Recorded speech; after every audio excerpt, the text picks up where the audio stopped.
নমস্কার, welcome to my channel মৌসুমীর ঘরে বাইরে চ্যানেলে আপনাদেরকে স্বাগতম জানাই। আমি মৌসুমী চলে এসেছি নতুন আর একটা রান্নার রেসিপি নিয়ে।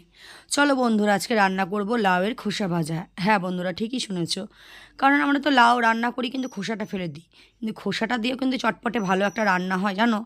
চলো আজকে রান্না করে দেখাই। প্রথমে কড়াই গরম করে নিবে, তাতে রান্নার তেল দিয়ে দিবে। তেল গরম হয়ে গেলে একটু কালো জিরে, একটা শুকনো লঙ্কা দিয়ে দিবে। আমি এখানে লঙ্কা দিইনি, তোমাদের মতো দিতে পারো।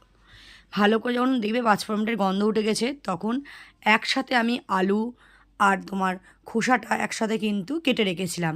যেরকম করে আলু ভাজে সেই আলু আর ওরম করেই সেম তোমার আর লাউয়ের খোসাগুলো কেটে নিতে হবে। ভালো করে কড়াইতে দিয়ে ভালো করে নাড়াচাড়া করে নেবে। খানিকক্ষণ নাড়াচাড়া করার পর হলুদ আর লবণ দেবে। ভালো করে গ্যাসের দমটা একেবারে স্লো করে দিয়ে আস্তে আস্তে ভাজবে, ঢাকা দেওয়ার দরকার নাই। ভাপে ভাপে রান্না কিন্তু হয়ে যাবে।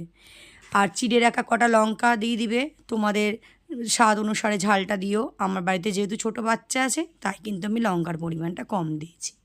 তো বন্ধুরা ভালো করে নাড়াচাড়া করে নেবে, একটু ভালো করে লাল লাল করে ভেজে নেবে। তার মাঝখানে যখন দেখবে ভাজা হয়ে গেছে, তখন দুদানা চিনি দিয়ে দিবে। চিনি দিলে টেস্টটা একটু ভালো লাগে।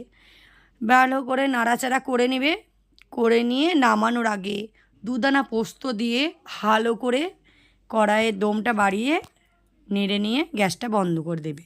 বন্ধুরা এই রান্নায় কিন্তু সময় বেশি লাগে না। ওই ভাজতে, আলু ভাজতে যেরকম আমাদের সময় লাগে, সেম সেই রকমই সময় লাগবে। তো বন্ধুরা আজকে কিন্তু শর্টকাটে কিন্তু আজকে এইটাই দেখালাম। আজকে খুব একটা বড় ভিডিও আমি নিয়ে আসিনি আর করিনি।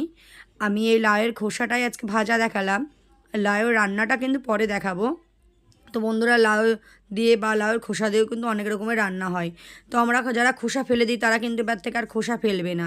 তারা কিন্তু খোসাটা ভাজা করে খাবে, এবং গরম ভাতে আর তোমার রুটির সাথে কিন্তু খুব সুন্দর লাগে। গরম গরম রুটির সাথে খোসা ভাজা অসাধারণ। তো বন্ধুরা আজকে ছিল আমার এই মেনু। তো তোমাদেরকে বলি, লবণ ঝাল মিষ্টিটা তোমাদের স্বাদ অনুসারে দিও। আর আমার ভিডিও ভালো লাগলে লাইক কমেন্ট শেয়ার সাবস্ক্রাইব করতে ভুলবে না। পাশে থাকা বেল আইকনটি একবার প্রেস করে দিবে, যাতে আমার ফোনের নোটিফিকেশান তোমাদের কাছে পৌঁছে যায়। তো আমার ভিডিও ভালো লাগলে ওই যে বললাম, লাইক কমেন্ট শেয়ার। বন্ধুরা কমেন্টে জানিও কেমন লাগলো আমার এই রান্নার রেসিপি, আর তোমরাও বাড়িতে বানাবে। কেউ কিন্তু এবার থেকে খোসা ফেলবে না, ঠিক আছে?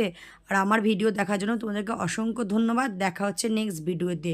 সবাই ভালো থাকবে, সুস্থ থাকবে, আর অনেক ধন্যবাদ। Thank you so much.